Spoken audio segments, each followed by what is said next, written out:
Good afternoon. Phil Lindemann with your news from Avalanche Physical Therapy on Krystal 93. There is a trail lover's gold mine in Frisco's backyard. Ophir Mountain, call it the backyard. I call it opportunity here.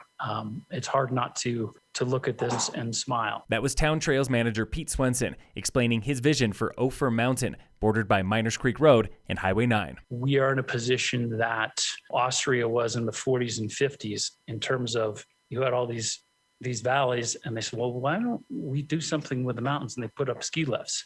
Well, we have 6 national forest trailheads that are under-marketed, under-supported. Again, big picture, this is nothing but opportunity. Council is interested in paying for an environmental study on Ophir, but they want to share cost with the county and Forest Service and avoid overuse.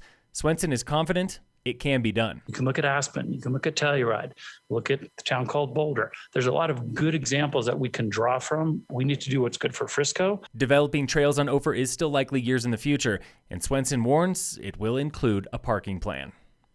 There's lots of talk lately about Summit County losing its soul as longtime locals are pushed out and new locals move in. Alexandria Carnes has a tonic for this ailment today at the summer debut of the Solidarity Series in Breckenridge. So it's really just a good time for the family, for people to come and just get to know people in your community, make our community a little smaller. The Solidarity Series is inspired by the Solidarity March on Main Street from last summer. Today's topic, what does it mean to feel welcome? How can we make sure everyone has a sense of belonging in our community and everyone genuinely feels welcome, because we don't want anyone to feel that pain on a daily basis. The Solidarity Series is happening right now at the Old Masonic Hall on Main Street, rescheduled from Upper Blue Elementary due to rain. There was supposed to be live music today at Upper Blue Elementary with the Reminders and East Calais inside the brand new AirStage mobile venue. That concert has been postponed also for rain. So is tomorrow's AirStage concert at Summit Education Center.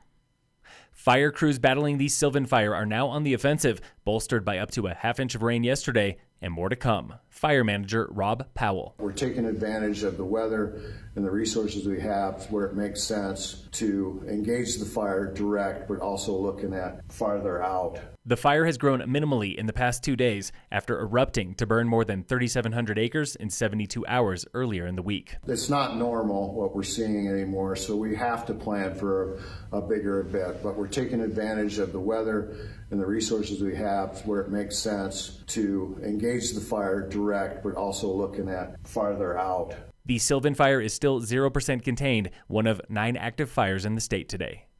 Governor Jared Polis stops by Silverthorne this Sunday, signing a new bill for law enforcement co-responder teams. The bill provides $2 million in grant funding for departments with a mental health response unit, like the Summit Sheriff SMART Team, which sends a deputy, clinician, and caseworker to mental health calls, keeping people out of jail when they need support, not handcuffs.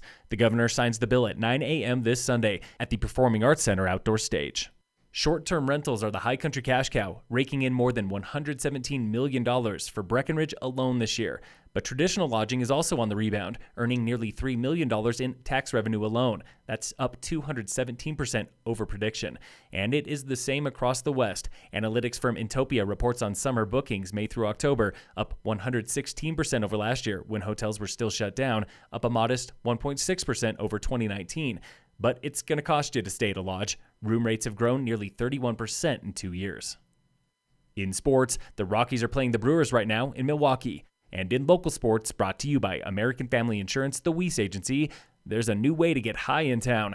Today was opening day on the east wall via ferrata at A-Basin, taking you 1,200 vertical feet to 13,000 feet using rebar steps, harnesses, and anchored safety line. This one is a guided via ferrata only. You can't just show up and walk. Book a full day or half day tour at arapahoebasin.com. Phil Lindemann with your news from Avalanche Physical Therapy on Krystal 93.